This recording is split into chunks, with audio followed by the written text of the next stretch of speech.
নানা স্বাদের বাহারি পিঠা ও ঐতিহ্যবাহী সাজসজ্জার মধ্যে দিয়ে ইতালির ভেনিসে জমকালো আয়োজনে শেষ হলো ভেনিস পিঠা মেলা। প্রবাসী বাংলাদেশিদের অংশগ্রহণে উৎসবমুখর পরিবেশে অনুষ্ঠিত হয় এ মেলা। দর্শনার্থীদের উপচে পড়া ভিড় দেখার মতো ছিল। মেলায় অংশ নেওয়া প্রবাসীরা মনে করেন এমন আয়োজন নতুন প্রজন্মের জন্য ইতিবাচক ভূমিকা রাখবে, আরও সমৃদ্ধ করবে বাংলা সংস্কৃতির চর্চাকে।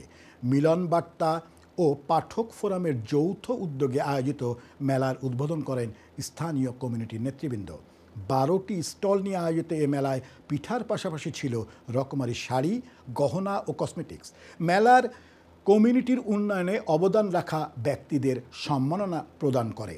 পুরো আয়োজনকে আরও প্রাণবন্ত করে তুলতে ভেনিস বাংলা মিউজিক স্কুলের সাংস্কৃতিক পরিবেশনা ছিল দেখার মতো।